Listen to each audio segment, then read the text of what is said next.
Hey guys, my name is Ahmed. Like my group said, Naomi, Lee, and Abraham, we're gonna be talking about most common attacks. The next attack I'll be discussing is the DDoS attacks. The DDoS attacks, normally before it was used to be used for political purposes and attacking governments and trying folks who were trying to speak out and like fight for injustice and do all these kinds of things. But nowadays, DDoS attacks are most commonly used for employees that were very angry with the company that they used to work for. Um, they regularly try to attack folks with it um, and ransomware as well. They try to steal information and like try to get money and extort money off of folks that are using the the system basically, and just try to get money off them. So hopefully we're going to be talking about more of these things and what kind of stuff we need to use and how to protect against it. I'm also going to be recommending a few things, so just stay tuned.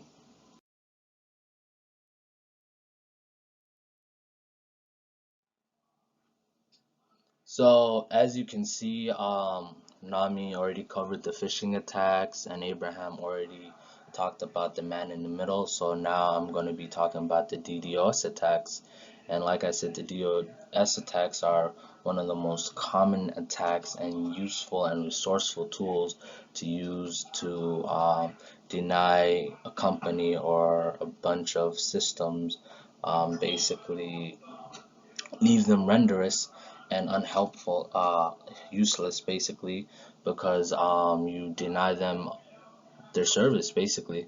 So, like I said, how does the DDoS work? I will talk about it later on and what tools and what how to protect against it. So, just stay tuned and let's get started.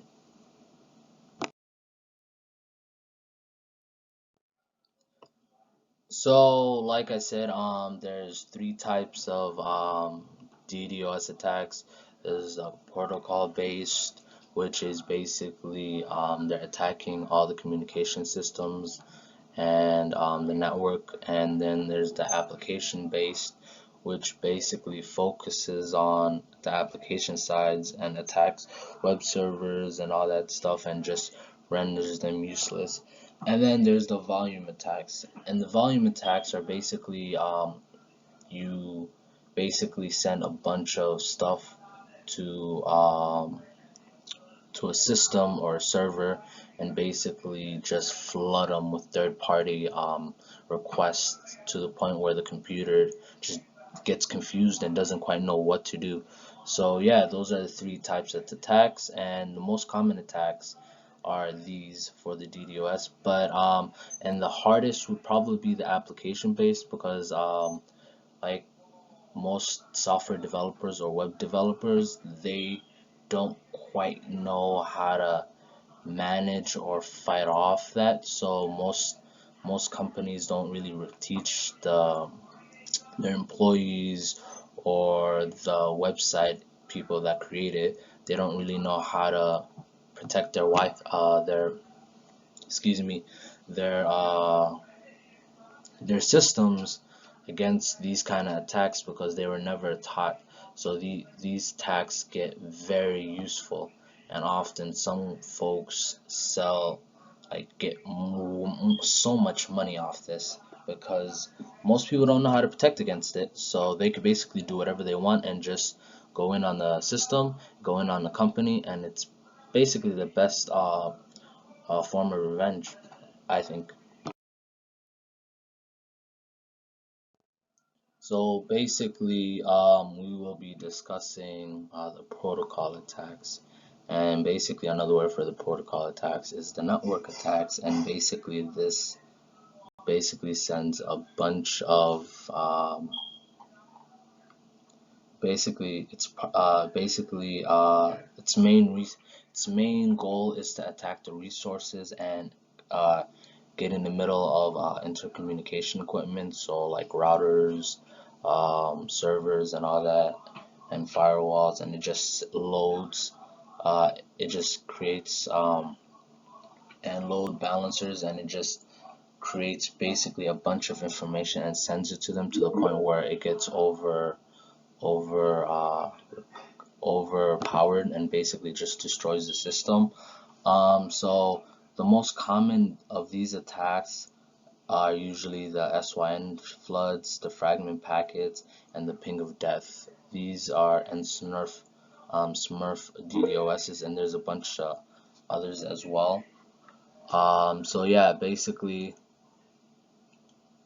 that's one of the so a SYN flood is basically, it attacks the TCP connections and basically sends a request to the host, and then obviously the request has to be responded by the host, and then once, you know how the whole handshaking thing goes, where one sticks the hand out and the other is just waiting.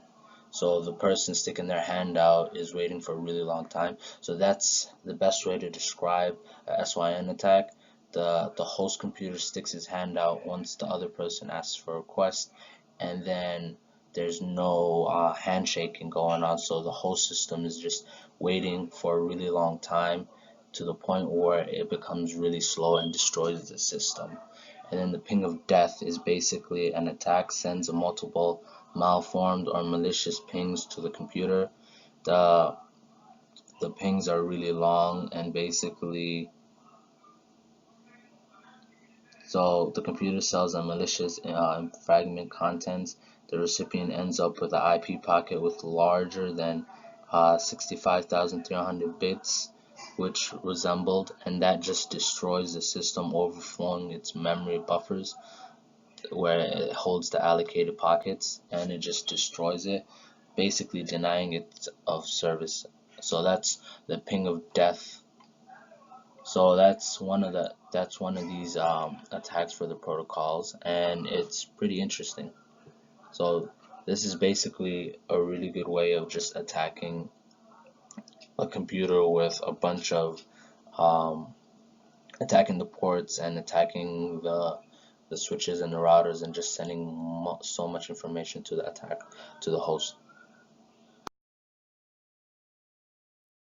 So the next one we'll be talking about is the volume attack, and the volume attack, it's exactly like the network attack. You just send a bunch of information to the server or the host system and basically render it useless with a bunch of fake requests. And so what the volume does is basically it it basically sends how do I describe it? So it basically sends a request of data to a third party, and then multiple third parties, 100, sometimes 1,000 third parties, and then the host gets all the requests, all the traffic, everything sent to them, which is a huge amount of stuff, and basically it just renders the whole stuff useless. Usually they use that UDP, and the attacker uses service IP as a return, and then just sends requests to hundreds and thousands of systems, and basically just renders the computer useless, like I said.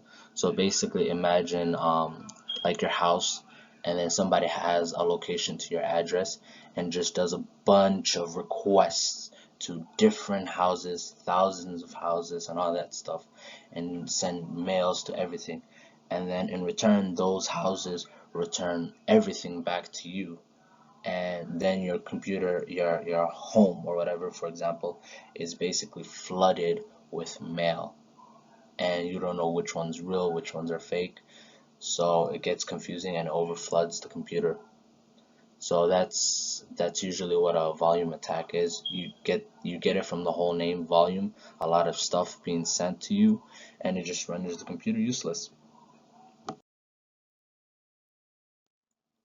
So, like I said, the application-based attack is probably the most useful attack because most developers, whether it's application developer or web-based developers, they don't really know what steps to take to prevent it, what steps to take when after you've been attacked.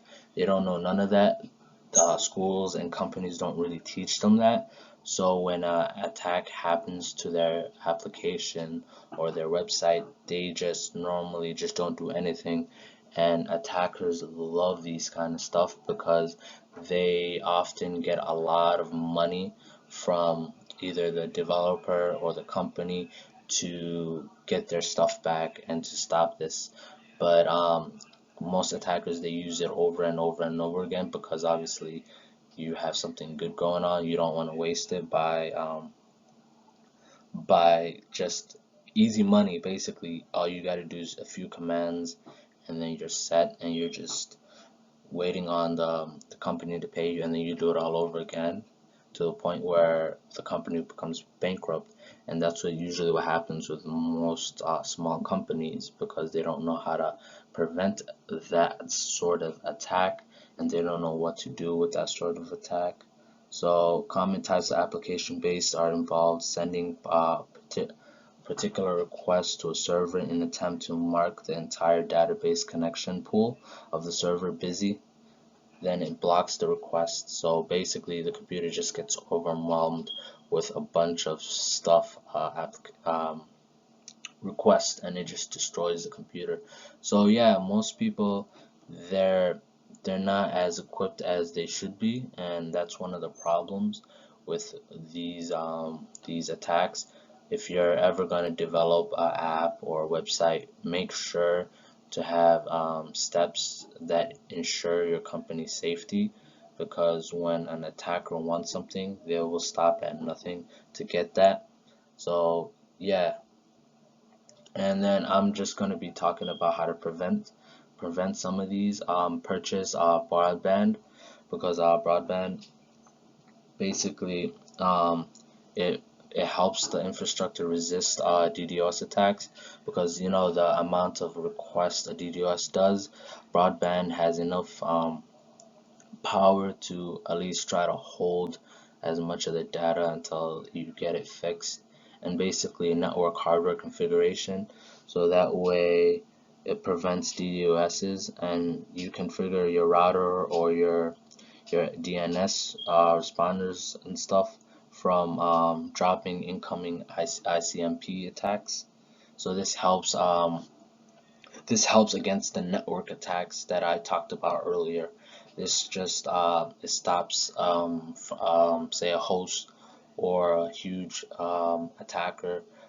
It stops another third party from sending a bunch of requests, ICM attacks and UDP attacks to your system, which overpowers it. And that's usually what the network attack is, a bunch of requests from these kind of attacks. So yeah, this helps against it. And then you got to protect your DNS servers. So just do basic stuff like just make sure your stuff is just perfect and just has implementations on stuff and have backups for it, because if one goes down, you could go to the backup while you're fixing the other one, so that way it won't render your company or your app completely useless. So these are the steps I would recommend to protect yourself from what a DDoS attacks does, and basically just make your life a lot easier.